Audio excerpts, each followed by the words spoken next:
প্রিয় শিক্ষার্থীরা সবাইকে শুভেচ্ছা জানাচ্ছি আজকের অনলাইন ক্লাসে। দেখো, আশা করি তো তোমরা সবাই এই পরিবেশের মধ্যেও ভালো আছো, সুস্থ আছো। আমরা গতদিন পর্যন্ত লেকচার 7-এ যে বিষয়গুলো পড়েছিলাম ধারাবাহিকভাবে, তার পরবর্তীতে আজকে লেকচার 8-এ আমরা পড়ব অ্যাম্প্লিফায়ারের গুণবাচক যে হচ্ছে বিষয়গুলো এবং সে সম্পর্কিত গাণিতিক সমস্যা বা ইকুয়েশনগুলোর প্রতিপাদন। এটা হচ্ছে এই অধ্যায়ের মধ্যে সবচেয়ে গুরুত্বপূর্ণ একটা অংশ, ঠিক আছে। যেমন প্রবাহ বিবর্ধন গুণাঙ্ক, তারপরে হচ্ছে প্রবাহ লাভ, ক্ষমতা বিবর্ধন, ভোল্টেজ বিবর্ধন, এগুলো। তো সেক্ষেত্রে দেখো যে আগের দিনের লেকচারে আমরা পড়েছিলাম যে একটা অ্যাম্প্লিফায়ার কিভাবে কাজ করে অথবা ট্রানজিস্টর কিভাবে অ্যাম্প্লিফায়ার হিসেবে কাজ করে এ বিষয়ে। আজকে তাহলে আমরা এই ট্রানজিস্টরের যে অন্যান্য রাশিগুলো রয়েছে, গাণিতিক যে রাশিগুলো রয়েছে সেগুলো নিয়ে একটু আমরা আলোচনা করব। তো আমি তোমাদের সঙ্গে আছি Mohammad Atek Ali, lecturer of physics, Shahid Buddhijibi Sarkari college, Rajshahi.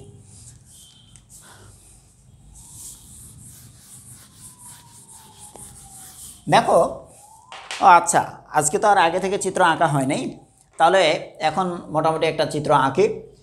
আচ্ছা, এটাতে তোমাদের একটা কাজও হবে যে তাহলে চিত্র আঁকলে যদিও শুরু থেকে ধাপে ধাপে তুমি যদি লেকচারগুলো দেখে আসো তাহলে কোনো অসুবিধা হবে না, কিন্তু তারপর আবার নতুন করে একটু জিনিস দেখিয়ে দিই যে একটা ট্রানজিস্টর যে আঁকবা, কোন দিকে তার বিদ্যুৎ প্রবাহের দিক দিবা, কোন দিকে এমিটার দিবা, কোন দিকে বেস দিবা, কালেক্টর দিবা, এটা নিয়ে হয়তো একটু জটিলতা তৈরি হতে পারে। তা আমি আশা করব যে তুমি যদি এই জিনিসটা ধাপে ধাপে দেখো তাহলে পরে তোমার খুব বেশি জটিলতা থাকবে না, ঠিক আছে। আচ্ছা, প্রথমেই বলি যে একটা এমিটারে ধরে নাও যে 3টা তোমার তড়িৎদ্বার থাকে, একটা হলো এমিটার, একটা বেজ, একটা কালেক্টর, সিরিয়ালি সবসময়ের জন্য ইবিসি এভাবে করে তোমাকে বলেছিলাম। এবার তুমি এনপিএন নিবা না পিএনপি নিবা? সাধারণত সবসময়ের জন্যই এই আমাদের স্টাডিগুলোতে এনপিএন টাইপের সার্কিট দেয়া থাকে। এনপিএন বলতে কি, তুমি যে ট্রানজিস্টরটা গঠন করেছো সে ট্রানজিস্টরের দুই পাশে হচ্ছে এন টাইপ সেমিকন্ডাক্টর আর মাঝে হচ্ছে পি টাইপ সেমিকন্ডাক্টর। ওকে, যখন এই এনপিএন সেমিকন্ডাক্টর নিব তখন দেখো তার এমিটারটা তাহলে কি পড়লো নেগেটিভ, হ্যাঁ এন টাইপ, বেসটা পড়লো পি টাইপ, আবার কালেক্টরটা পড়লো এন টাইপ। ওকে, তাহলে আমরা একটা এই টাইপের সেমিকন্ডাক্টর নিয়ে ট্রানজিস্টর নিয়ে কাজ করব। এবং বিভিন্ন ধরনের সজ্জা আছে, বিভিন্ন বলতে 3 ধরনের, common base, common emitter, common collector. তাহলে এই 3 ধরনের মোড আছে, এটা গত লেকচারেও বলেছিলাম। তা আমরা আজকে যেটা নেব সেটা ধরে নাও যে কমন এমিটার মোড, ঠিক আছে, কমন এমিটার মোড নেব। এটা সবচেয়ে বেশি প্রচলিত এবং বেশি বইগুলোতেও থাকে, এজন্য দিলাম। শুরুতেই তুমি যদি বলো যে একটা ট্রানজিস্টর এরকম একটা বৃত্ত থাকে দেখেছো, তারপরে এখানে ধরো যে 3টা তড়িৎদ্বার থাকবে, 3টা তড়িৎদ্বারের মধ্যে অলওয়েজই দেখো আউটপুট যেটা সার্কিট এই জায়গাতে যেটা থাকে অলওয়েজই সেটা হচ্ছে কালেক্টর, ঠিক আছে, অলওয়েজই এটা হচ্ছে কালেক্টর। এইখানে কমন এমিটার মানে তাহলে পরে এটা হচ্ছে এমিটার, একবার বেজের সঙ্গে থাকবে একবার কালেক্টরের সঙ্গে, তাহলে দিস ইজ বেজ আর এটা হচ্ছে এমিটার। ওকে, তাহলে এই 3টা তড়িৎদ্বার আমরা ফিক্সড করে ফেললাম। এবার কারেন্টের ডিরেকশান কোন দিকে হবে, কারেন্টের ডিরেকশান কোন দিকে হবে তারপরে দিবা। দেখো, এই বেজটাকে আমরা পজিটিভ নিয়েছি আর এমিটারকে নিয়েছি নেগেটিভ। তাহলে এমিটারকে যদি নেগেটিভ নিই তাহলে পরে এই যে দেখো পজিটিভ থেকে কারেন্ট প্রবাহিত হবে এই এমিটারের দিকে, বেজ থেকে কোন দিকে, এমিটারের দিকে। তাহলে পরে এখানে একটা ডিরেকশন দিয়ে দিলাম বেজ থেকে এমিটারের দিকে, তাহলে বেজ থেকে কারেন্টটা প্রবাহিত হবে এমিটারের দিকে। কিন্তু ইলেকট্রনের কথা যখন বলেছিলাম, আচ্ছা ফোকাস ঠিকঠাক আছে কিনা একটু দেখি।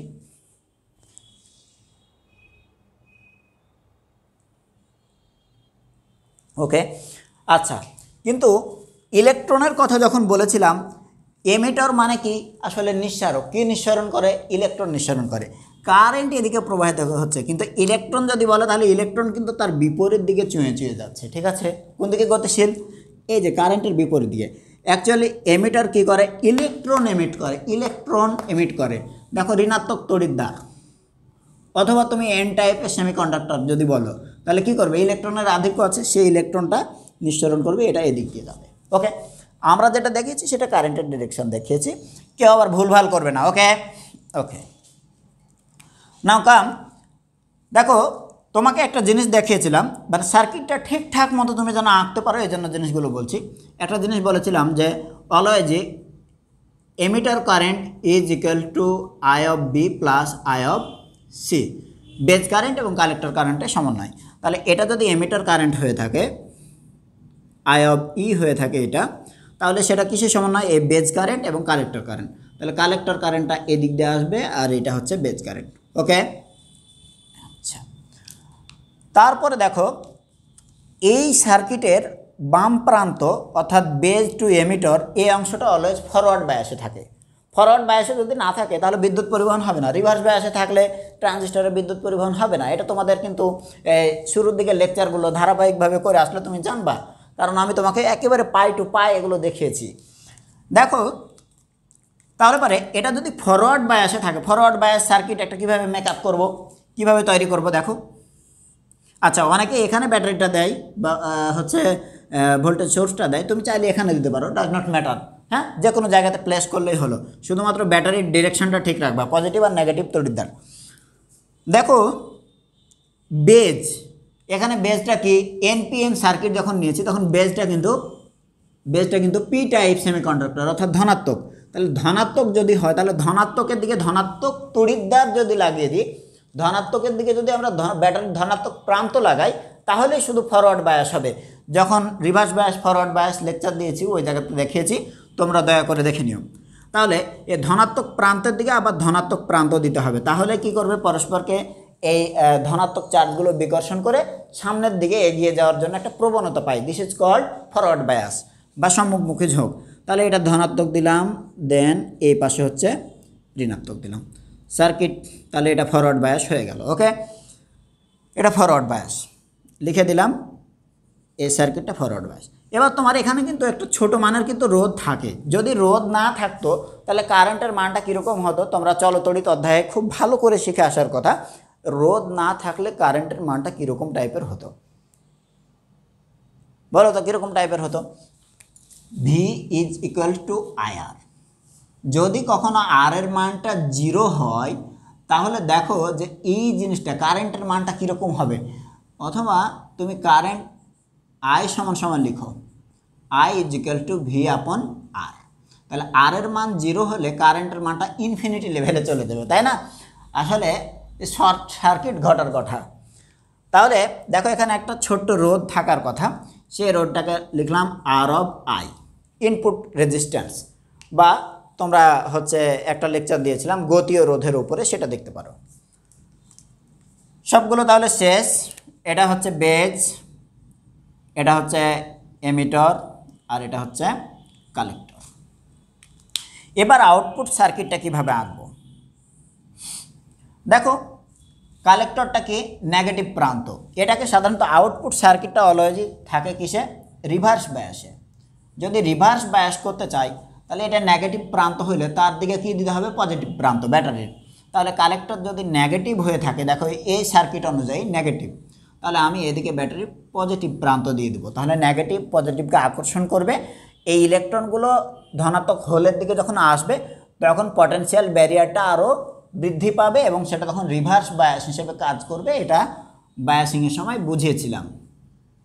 তাহলে এই ধরনের একটা সার্কিট হবে। দেখো সার্কিটে একটা জিনিস গ্যাপ থাকলো, সেটা কি? আচ্ছা, এটা আরও নিচে দিই, একটা জিনিস গ্যাপ থাকছে, সেটা হচ্ছে রোধ। আউটপুটে একটা এরকম রোধ দাও, আর এইখানে না হয় ব্যাটারিটা দাও। অনেকে আবার এখানে দেয়, ডাজ নট ম্যাটার, যেখানে ইচ্ছে তুমি দিতে পারো। ওকে, হয়ে গেল। তাহলে দেখো এই সার্কিটের এটা রিভার্স বায়াস হয়ে গেছে, এটা ফরওয়ার্ড বায়াস হয়ে গেছে, টোটাল আঁকানো কমপ্লিট। এই রোডটাকে আমি বললাম আর অফ এল। আচ্ছা, রিভার্স বায়াস এটা লেখাটা খুব জরুরি না, তাও নিচে লিখে রাখলাম। এই রোধের ব্যাপারে জানিয়েছিলাম কি, লোড রেজিস্ট্যান্স মানে কি রে ভাই? দিস ইজ ফ্রিজ, টিভি, তারপরে হচ্ছে fan, bulb, and it May any other electronic devices. যে কোনো ধরনের ইলেকট্রনিক ডিভাইসেস তার যদি একটা রোধ থাকে সেটাকে বলবো আমরা লোড রেজিস্ট্যান্স। ওকে, পুরো সার্কিট কমপ্লিট। এই সার্কিটে দেখো, এই সার্কিটকে আমরা বললাম কমন এমিটার মোডে আছে। তাহলে এমিটর একবার বেজের সঙ্গে, এমিটর একবার কালেক্টরের সঙ্গে, এমিটর একবার বেজের সঙ্গে একবার কালেক্টরের সঙ্গে, এজন্য এটার নাম হলো কমন এমিটর, যে সবার মাঝেই পড়ে যায়, দিস ইজ কল্ড কমন। তাহলে সাধারণ, এটাকে আমরা বলবো সাধারণ নিঃসারক অবস্থায় রয়েছে সার্কিটটা। এই সার্কিট আঁকা দেখে ফেললাম, এটা কিন্তু আমাদের কাজ ছিল না, তারপরও দেখলাম। এবার এখান থেকে যে জিনিসগুলো পড়ব, প্রবাহ লাভ, প্রবাহ বিবর্ধন গুণাঙ্ক, এগুলো পড়ব। এইখানে দেখো, এইখানে যে ভোল্টেজ সোর্সটা ব্যবহার করেছি সেটাকে সাধারণত বলা হয় ভি অফ বিবি। যেই voltage source base current supply দেয় সেই ভোল্টেজ সোর্সটাকে আমরা বললাম V of BB, base current supply দিচ্ছে। এখানকার যে ভোল্টেজ সোর্স তাকে আমরা নাম দেব ভি অফ সিসি। যেই ভোল্টেজ সোর্স কারেন্ট মানে কালেক্টর কারেন্ট নিয়ন্ত্রণ করে সেটাকে আমরা বলবো ভি অফ সিসি। ওকে, এই তো। তাহলে বি বি সি সি দেখে মনে হয় যে আমাদের কি ছোট কালের মতো আবার A B C D alphabet শেখাচ্ছে নাকি? তাহলে তারও একটা মিনিং আছে, বুঝতে পেরেছো? বেজ কারেন্ট সাপ্লাই দেয় V of Bibi, collector current নিয়ন্ত্রণ করে ভি অফ সিসি। এবার তুমি যদি বলো কখনো যদি এই অংশের মধ্যে ধরে নাও যে এখানে আর এখানে একটা কি লাগিয়ে দিলা, ভোল্ট মিটার, ধরো এখানে একটা ভোল্ট মিটার লাগিয়ে দিয়েছো, যে ভোল্টটা মাপছো এই দুই প্রান্তের মধ্যে সেই ভোল্টটাকে তুমি বলতে পারো ভি অফ সিই। কালেক্টর টু এমিটারের মধ্যে ভোল্ট মাপছো, ঠিক আছে, ভি অফ সিই। বুঝতে পেরেছো? আচ্ছা, তো এই সার্কিটেরই ঠিক কাজটা হবে পরের লেকচারে, হয়তো এটার আমরা কাজটা দেখব। এখন দেখো, আচ্ছা এখন দেখো যে V of Bibi R V of সিই এ দুটোর বিষয় নিয়ে একটু আলোচনা গেল। এরপর আমরা যে যে ইয়াগুলো পড়ব, রাশিগুলো, সেগুলো নিয়ে একটু আলোচনা করি। তিনটা বিষয় দেখো। প্রথমত আলফা, বিটা এগুলোর ব্যাপারে তোমাদের ধারণা থাকার কথা, অথবা ধারণা না থাকলে একটু জেনে নাও। আলফাকে বলা হয় প্রবাহ বিবর্ধন গুণাঙ্ক, কারেন্ট, ইংরেজিতে যদি বলি current amplification factor, amplification factor. Then what is beta? তাহলে বিটা কি? বিটা হচ্ছে প্রবাহ লাভ, ইংরেজিতে বললে কারেন্ট গেইন। এই দুটো টার্ম নিয়ে আপাতত আমরা একটু শিখব, ঠিক আছে? এই দুটো টার্ম যখন জানা হয়ে যাবে তখন আমরা ক্ষমতা লাভ আবার হচ্ছে ভোল্টেজ, ক্ষমতা বিবর্ধন আর ভোল্টেজ বিবর্ধন, এটা একটু দেখব। এটা একটু এক্সেপশনাল, একেবারে অ্যাডমিশন ছাড়া সাধারণত আসে না। হ্যাঁ, আচ্ছা, কি দরকার তাহলে? আচ্ছা, সার্কিটটা না মিশাই, এ দুটো জাস্ট জেনে রাখলা, যা আলফা হচ্ছে প্রবাহ বিবর্ধন গুণাঙ্ক আর বিটা হচ্ছে প্রবাহ লাভ। আলফা সমান সমান সমীকরণটা ডিরেক্ট লিখে দিই, তারপরে তোমার সঙ্গে আলোচনা। আলফা ইজ ইকুয়ালস টু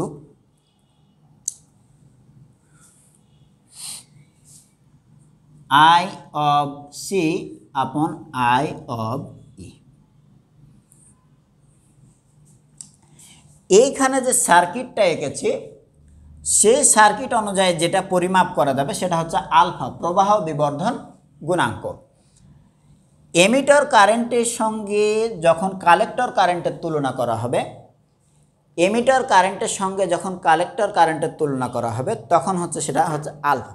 আচ্ছা সরি, একটু সরি, দেখো আমরা বিটার ব্যাপারে তাহলে বিটারও একটু ইয়েটা লিখে ফেলি, সুবিধা হবে।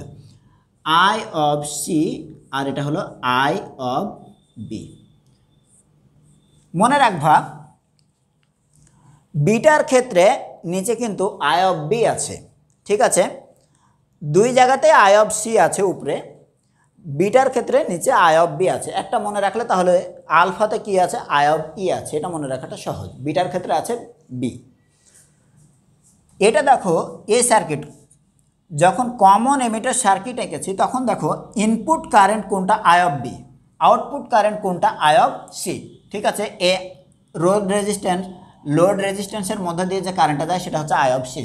তো এই কমন এমিটর এখানে আমরা তাহলে একটু লিখে দিই যে ভি অফ সিই। দেখো কমন এমিটর যখন সার্কিট এঁকেছি তখন এই ভোল্টেজ এমিটার টু কালেক্টরের মধ্যে যে ভোল্টেজটা এটাকে যদি আমরা ফিক্সড রাখি, এটা নির্দিষ্ট মান, এবার এটাকে কম বেশি করছি, তাহলে ইনপুট কারেন্টের কম বেশি হবে যদি ভোল্টেজ কম বেশি করি। এই ইনপুট কারেন্টের বিভিন্ন মানের জন্য, মানে বেজ কারেন্টের বিভিন্ন মানের জন্য কালেক্টর কারেন্টের কত গুণ কম বেশি হয় বা কতটুকু বৃদ্ধি হ্রাস হয়, এই জিনিসটাকে বলা হয় প্রবাহ লাভ। এই জিনিসটাকে বলা হয় প্রবাহ লাভ। সেখানে দেখো ভি অফ সিই দেয়া থাকে সাধারণত সমীকরণে। এর মানে হলো এই এমিটার টু কালেক্টর এর মধ্যে যে ভোল্টেজ, এর মধ্যে যে এই যে ভোল্টেজ সোর্স লাগিয়েছি ভি অফ সিসি, এই ভোল্টেজের মানটা আমরা ফিক্সড রাখবো। তাহলে এটা যদি ফিক্সড থাকে তাহলে পরে অলওয়েজ এমিটার টু কালেক্টরের মধ্যেও ভোল্টেজটা আমরা ফিক্সড পাবো। এই অবস্থায় এই বেজ কারেন্টের সঙ্গে এই কালেক্টর কারেন্টের যে তুলনা, তাদের যে রেশিও বা অনুপাত, সেটাকে বলা হয় প্রবাহ লাভ। তাহলে এটা কোন সার্কিটে, বিটা মনে রাখবা, এটা খুবই এক্সেপশনাল একটা কথা বলছি, খুব সস্তা করে নিও না। বিটা কোন অবস্থায়, this is for common emitter circuit. ঠিক আছে, কমন এমিটার সার্কিট। ওকে, আলফা কিন্তু এই অবস্থায় মাপা হয় না। আলফা কখন মাপা হয়, যখন সেটা হচ্ছে কমন বেজ সার্কিট যখন হয় তখন যে জিনিসটা মাপা হয় তখন সেটা মাপা হয় আলফা। ঠিক আছে, কমন বেজ সার্কিটে মাপা হবে আলফা। যখন বেজ এখানে থাকে তখন কি এমিটারটা এখানে থাকে, তখন এমিটার কারেন্টের সঙ্গে কালেক্টর কারেন্টের যে কম বেশি বা তুলনা, সেটা পরিমাপ করার জন্য যে পদ্ধতি যে ফ্যাক্টরটা, সেটার নাম হচ্ছে প্রবাহ বিবর্ধন গুণাঙ্ক। ঠিক আছে, অথবা এটাকে তোমার আরও একটা নাম লিখে দিই, সাধারণত এই লেভেলের বইগুলোতে থাকে না, বা ভাইয়া স্যার এটা বলেন না, যারা একটু উচ্চতর লেভেলের বইপত্রগুলো নিয়ে বেশি বা ওই লেভেলে কারেন্টের জিনিসগুলো যখন বেশি ভালো মনোযোগ দিয়ে শিখতাম তখন এই জিনিসগুলো নিয়ে একটুই করতাম। এই প্রবাহ বিবর্ধন গুণাঙ্ককে অনেক সময় আমরা বলবো current transfer ratio. Current transfer ratio. ঠিক আছে, এটাও তাহলে একটু লিখে রাখলাম, কারেন্ট ট্রান্সফার রেশিও। আলফাকে তাহলে আমরা আরও একটা নামে ডাকবো, কারেন্ট ট্রান্সফার রেশিও।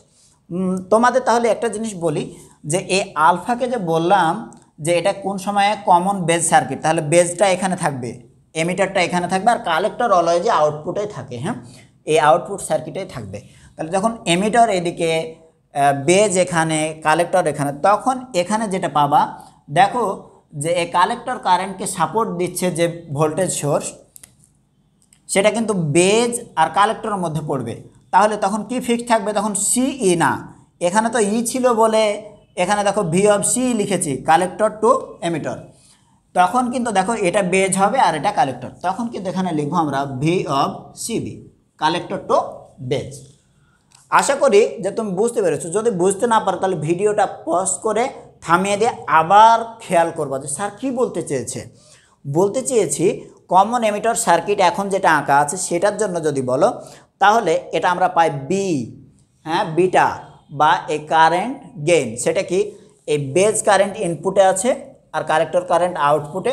এই ইনপুটের সাপেক্ষে আউটপুট কত গুণ বেশি বা কম, এই তুলনাটাই হচ্ছে এই বিটা।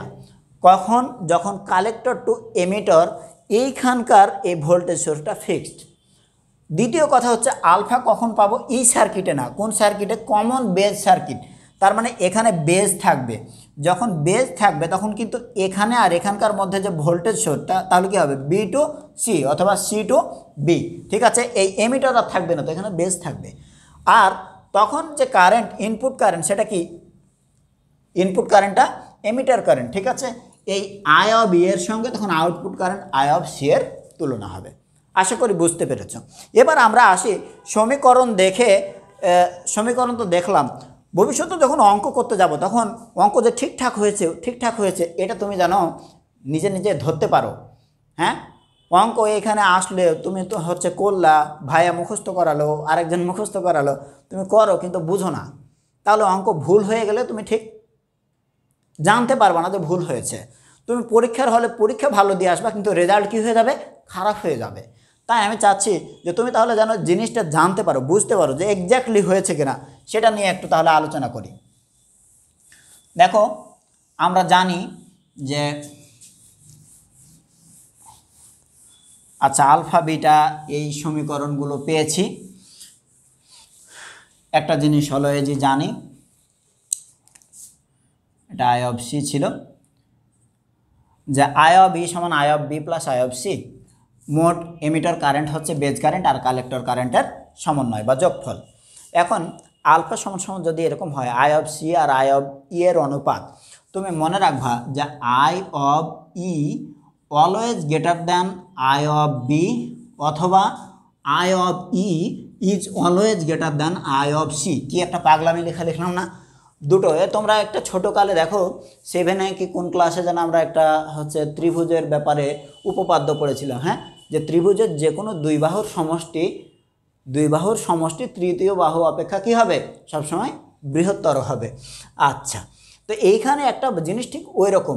তুমি যদি বলো যে বি আর সি এ যোগফল দুটো মিলিয়ে কার সমান, ই এর সমান, তাহলে যদি সিকে বাদ দাও তাহলে পরে শুধু যদি আই অফ বি হয়, তাহলে পরে আই অফ বি এর তুলনায় অবশ্যই কি আই অফ ইটা বড় হবে। এটা একটু ভিন্ন টাইপের। আবার আই অফ সি এর চেয়ে অবশ্যই আই অফ ইটা বড় হবে। ঠিক আছে, তাহলে এবার তুমি যদি বলো এখানে যখন আলফা হিসাব করবা, তাহলে সি, এটা জাস্ট এটা কি নোটেশনটা দেয়া ছিল যে কোন কোন অংশের মধ্যে আমরা হিসাবটা করব বা কি ফিক্সড থাকে, এর নোটেশন সবসময় তোমার লেখার দরকার নাই। ডিরেক্ট যদি আমরা বলি যে আই অফ সি ভাগ আই অফ ই, এটা জানতে চাই, তাহলে দেখো তো আই অফ ই তো অলওয়েজ আই অফ সি এর চেয়ে বড়। এটাও তোমাদের দেখিয়েছিলাম যে মোট যদি কারেন্ট 100% হয় তাহলে বেজ কারেন্ট হয় 5% আর কালেক্টর কারেন্ট হয় 95%। এরকম অনুপাতে সাধারণত ডোপিং করা হয়, মানে পি টাইপ এবং এন টাইপ সেমিকন্ডাক্টরগুলোকে তৈরি করা হয়, এবং সে অনুযায়ী তোমার ধরে নাও যে একটা ট্রানজিস্টর গঠন হবে। তাহলে পরে মোট এমিটার কারেন্ট 100% হলে 5% বেজ কারেন্ট আর 95% কি কারেন্ট, কালেক্টর কারেন্ট। এবার তাহলে দেখো যে এটা যদি 100 হয় তাহলে এটা কত, 95।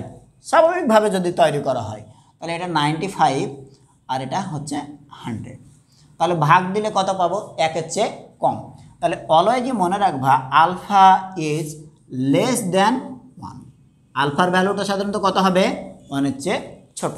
যে এখন পর্যন্ত অ্যাডমিশনে আসেনি, ভবিষ্যতে যদি কোনো স্যার খুব মানে কাজ করে যুক্তি দিয়ে সময় নিয়ে তোমার হচ্ছে অ্যাডমিশনে কোশ্চেনগুলো দেয়, তখন হয়তো বলবে যে আলফা 1-এর চেয়ে সবসময় কত হবে, ছোট হবে। দ্বিতীয় ক্ষেত্রে বিটার ক্ষেত্রে দেখো যে বেজ কারেন্ট 5% হলে কালেক্টর কারেন্টটা 95%, তাহলে বেজ কারেন্টের তুলনায় কালেক্টর কারেন্টের মানটা কি বেশি, তাহলে বড় জিনিসকে ভাগ দিলে সবসময়ের জন্য কি পাবা, যেমন এটা 95 আর এটা 5, যদি ভাগ দিই তাহলে কত পাবো, 19 পাবো, তাই না? হ্যাঁ, তাহলে দেখো যে বিটার ক্ষেত্রে যদি, তাহলে বিটা সমান সমান I of C upon I of B, তাহলে অলওয়েজ এটা কি পাবো, রেজাল্টটা গ্রেটার দ্যান 1, এবং সে ফ্যাক্টরটা কত, মোটামুটি 20-র মতো পাচ্ছি।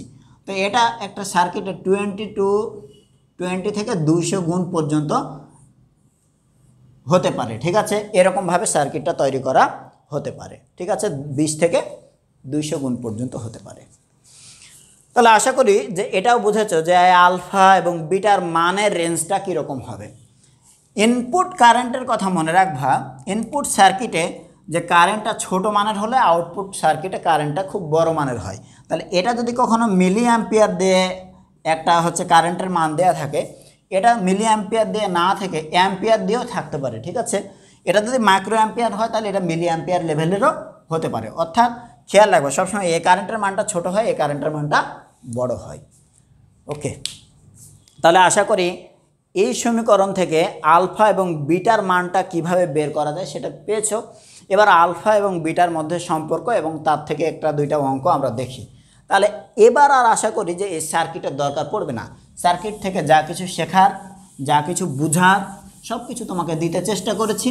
তুমি কতটুকু নিয়েছো তুমি ভালো জানো। আসো তাহলে সমীকরণে আমাদের কয়েকটা জিনিস একেবারে না দেখে তুমি যদি বলো তাহলে পরে এই জিনিসগুলো নিশ্চয়ই এভাবে লিখবা, আই অফ ই সমান সমান I of C plus I of B. ঠিক আছে, মুখস্থ যা করার আজকেই করে ফেলো। তুমি যদি বলো যে আলফা, আলফা 3 নম্বরে হচ্ছে বিটা, তোমাকে আগেই বলেছি যে তুমি ভালো মতো বোঝার জন্য মনে রাখবা যে বিটাতে বি থাকে, দুই ক্ষেত্রেই সি তো থাকেই। তাহলে কালেক্টর কারেন্ট ভাগ হলো বেজ কারেন্ট, বিটাতে কি থাকে? বেজ কারেন্ট থাকে। এবার তাহলে আলফা লেখাটা সহজ, আই অফ সি, আর এটা হলো আই অফ ই। তাহলে এটা এমিটার কারেন্টের সঙ্গে কালেক্টর কারেন্টের হিসাব নিকাশ। এবার দেখো এই সমীকরণ থেকে তুমি যদি চাও তাহলে একটা জিনিস লিখতে পারো, যে কোনো একটার মান যদি চাও, যে আই অফ সি এর মান অথবা আই অফ ই এর মান অথবা আই অফ বি এর মান যদি চাই, যেমন আই অফ বি যদি লিখি তাহলে আই অফ বি সমান কত লিখতে পারি? I of E minus I of C. Then তুমি বিটা সমান আলফা দিয়ে যদি লেখার চেষ্টা করো তাহলে এটা লিখতে পারো, বিটা সমান সমান আই অফ সি ভাগ আই অফ বি এর একটা মান পেয়েছি না, I of E minus I of C, এটা লিখতে পারো। ঠিক আছে, বা তুমি চাইলে ধরো যে আই অফ সি দিয়ে আমরা ভাগ দিয়ে দিই উপর নিচকে, কী দিয়ে ভাগ দিব? আই অফ সি দিয়ে। তাহলে উপরে আই অফ সি দিয়ে যদি ভাগ দিই তাহলে আই অফ সি ভাগ আই অফ সি, নিচে আই অফ ই ভাগ হচ্ছে I of C minus I of C ভাগ আই অফ সি। দেখো এই জিনিসটা চাইলে একবারই তো রেজাল্টটা লিখে রাখতে পারতাম, কিন্তু আমি চাচ্ছি তোমার যেন আবার আলাদা করে আমাকে কোশ্চেন করতে না হয়, তাই ভাগটা দেখিয়েছি।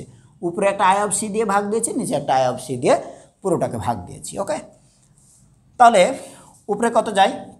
আই অফ সি ভাগ আই অফ সি মানে 1, নিচে কত আসবে? আই অফ ই ভাগ I of C, I of E ভাগ হচ্ছে আই অফ সি মাইনাস কত হচ্ছে? এটা একটা 1।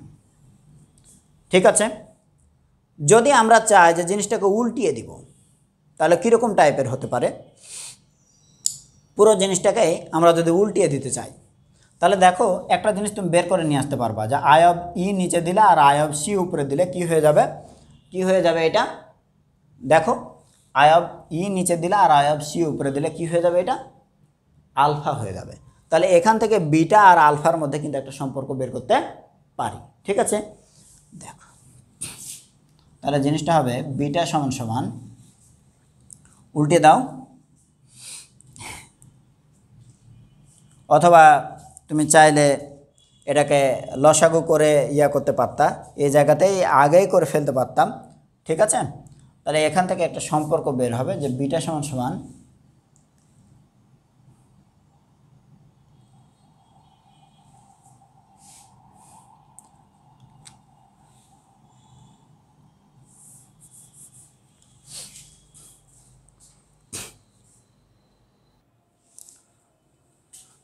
দেখো যে জায়গাতে এই জায়গাতে এসে যদি তুমি উল্টাতে চাও তাহলে একটু হয়তো জটিল হতে পারে।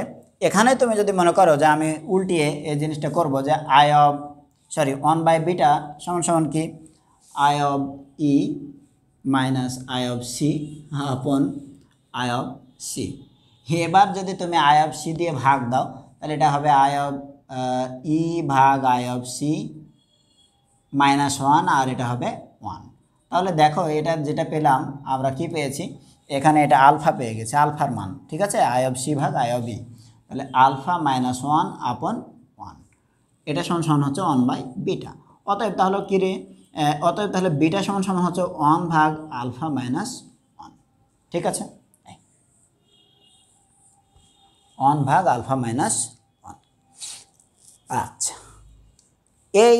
এভাবে করে তুমি যদি বলো যে আলফা সমান সমান বিটা যদি ভ্যালু দিয়ে কত হবে, তাহলে সেটাও তো তুমি করতে পারো, তাই না? ওই জায়গা থেকে চিন্তা করো যে আলফা সমান সমান বিটার ক্ষেত্রে যদি বলি তাহলে আলফা মাইনাস 1 সমান সমান 1 ভাগ বিটা, তাহলে আলফা সমান সমান হচ্ছে 1 ভাগ বিটা প্লাস 1। বা ফাইনালি তুমি যদি বলো তাহলে বিটাকে যদি আমরা লসাগু করে নিই তাহলে এটা হবে 1 প্লাস বিটা ভাগ বিটা। তাহলে আলফা সমান সমান কত পাচ্ছি 1 প্লাস বিটা আপন বিটা। এই সমীকরণগুলো আমরা দাঁড় করাতে পারি। তাহলে এখান থেকে তুমি আলফা আর বিটার সমীকরণগুলো এখানে 4 এ 5 এ লিখে নিবা, ঠিক আছে? 4 এ 5 এ এই কাজগুলো করবা। কোনো ভুল হয়ে থাকলে না হয় বলবা, ঠিক আছে? 4 এ 5 এ। আচ্ছা, ইনস্ট্যান্টলি এই জায়গাটা প্রতিপাদন করতে গিয়ে কোনো সমীকরণ আমার ঠিক মুখস্থ নাই, কত হবে তুমি করবা। 6 নম্বরে বলি আমরা আরও দুইটা টার্ম পড়ি, তা হচ্ছে ভোল্টেজ বিবর্ধন। সার্কিট তো মিশিয়ে দিয়েছি, ইনপুটে ধরো একটা ভোল্টেজ আছে আর আউটপুটে কত পরিমাণ ভোল্টেজ তৈরি হচ্ছে, এই দুইয়ের অনুপাতটাকে আমরা বলবো ভোল্টেজ বিবর্ধন। তো ভোল্টেজ বিবর্ধনকে তুমি যদি বলো ভি ধরে নাও অ্যাম্প্লিফিকেশন, তো ভি অ্যাম্প্লিফিকেশনকে যদি এরকমভাবে লিখো, ভি অ্যাম্প্লিফিকেশন কী হবে, ভি ইনপুটের সাপেক্ষে ভি আউটপুট কতটুকু বেশি বা কম। ভি আউটপুটে কী কী ছিল দেখো, কালেক্টর কারেন্ট আইসি ছিল আর লোড রেজিস্ট্যান্স আরএল ছিল। এখানে কি ছিল, আইবি ছিল ইনপুট কারেন্ট, আর রেজিস্ট্যান্স কি ছিল আর আই, ঠিক আছে? এখন আইসি ভাগ আইবি এটা সমান সমান কি জানি, আইসি ভাগ আইবি সমান সমান জানি আমরা বিটা। তাহলে পরে এটা হবে বিটা ইন্টু আর এল ইন্টু আপন আর আই। খুব সুন্দর একটা ইকুয়েশন দেখো। তাহলে তুমি যদি ভোল্টেজ বিবর্ধনের কোনো অঙ্ক আসে, এটা অ্যাডমিশন লেভেলে আসে, কোন লেভেলে, অ্যাডমিশন। তাহলে এগুলো অ্যাডমিশনের জন্য, এটা হচ্ছে আর এল, খুব সহজ। তাহলে তাহলে ভোল্টেজ বিবর্ধন সমান সমান, এটা 6 নম্বর ইকুয়েশন, কত হবে বিটা ইন্টু আর এল আপন আর আই। 7 নম্বরে যদি বলি ধরো ক্ষমতা বিবর্ধন, পি অ্যাম্প্লিফিকেশন। পি অ্যাম্প্লিফিকেশন মানে কি, এই ধরো আউটপুট সার্কিটের যে ক্ষমতা সেটাকে লিখলাম পি অফ আউট, আর এটাকে পি অফ ইনপুট, ঠিক আছে? লিখে দিলাম। এখন ক্ষমতার ইকুয়েশন তোমার জানার কথা চলতড়িৎ অধ্যায় থেকে। আচ্ছা, উঠানামা করছে নাকি?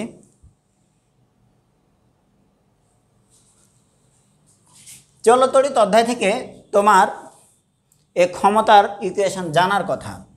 ক্ষমতার ইকুয়েশনটা কি, পাওয়ার পি সমান সমান ভি ইন্টু আই। ভোল্টেজ আর কারেন্টের গুণফলটাই হচ্ছে তড়িৎ ক্ষমতা, ঠিক আছে? তাহলে এখানে তুমি যদি বলো আউটপুটের ক্ষমতা, আউটপুটের ভোল্টেজটা কি, আউটপুটের ভোল্টেজটা ভি আউটপুট ইন্টু আউটপুটের কারেন্টটা কী ছিল ভাই, আউটপুটের কারেন্টটা ছিল কালেক্টর কারেন্ট, এটা ভি ইনপুট আর ইনপুটের কারেন্টটা ছিল আইবি, ঠিক আছে? আচ্ছা দেখো, ভি আউটপুট আর ইনপুটের একটা কিন্তু অলরেডি সমাধান পেয়েছো, কত, বিটা ইন্টু আর এল ভাগ আর আই, বিটা ইন্টু আর এল ভাগ আর আই। আবার আইসি ভাগ আইবি এটাকেও কিন্তু আমরা জানি কি, আইসি ভাগ আইবি এটাও কিন্তু বিটা। তাহলে পরে ভি আউটপুট আর ভি ইনপুটের রেজাল্টটা বসাও, ভি আউটপুট আর ভি ইনপুটের রেজাল্টটা বসাও। আচ্ছা, এই জায়গাতে বসাই। তাহলে ভি আউটপুট বাই ভি ইনপুটের রেজাল্টটা ফাইনালি কি পেয়েছি, এই যে দেখো পেয়েছি বিটা ইন্টু আর এল ভাগ আর আই। তাহলে বিটা ইন্টু আর এল ভাগ আর আই, লোড রেজিস্ট্যান্স ভাগ ইনপুট রেজিস্ট্যান্স, সঙ্গে আইসি ভাগ আইবি এর একটা ব্যাপারে ধারণা আছে যে এটা বিটা, তাহলে দিলাম বিটা। ফাইনালি কি হলো, বিটা স্কোয়ার ইন্টু আর এল ভাগ আর আই। তাহলে ভোল্টেজ বিবর্ধনের ক্ষেত্রে দেখো আমরা জানি বিটা ইন্টু আর এল ভাগ আর আই, আর এই ক্ষমতা বিবর্ধনের ক্ষেত্রে ফাইনালি যেটা বের হয়েছে সেটা তাহলে আমরা 7 নম্বর ইকুয়েশনে লিখে দিই। তাহলে এটুকু মিশিয়ে দিয়ে জাস্ট আমরা রেজাল্টটা লিখি, ডান পাশে লিখলে হয়তো কেটে যাবে। তাহলে কত হলো, এটা হচ্ছে ফাইনালি দাঁড়ালো বিটা স্কোয়ার আর এল ভাগ আর আই। এই সমীকরণগুলোর মধ্যে সম্পর্কটা বের করে দেওয়া ছিল জটিল, আর অঙ্কগুলো আসে সবচেয়ে সহজ, এই জায়গার অঙ্কগুলো সবচেয়ে সহজ। শুধু মিলি অ্যাম্পিয়ারকে অ্যাম্পিয়ার করা শিখতে হবে, মাইক্রো অ্যাম্পিয়ারকে অ্যাম্পিয়ার করা শিখতে হবে। এখন তুমি এটা নিশ্চয় পারবা, এ বয়সে এসে এটা শিখতে হবে বলাটাই মনে হয় ভুল হইল। ঠিক আছে, এটা করতে হবে।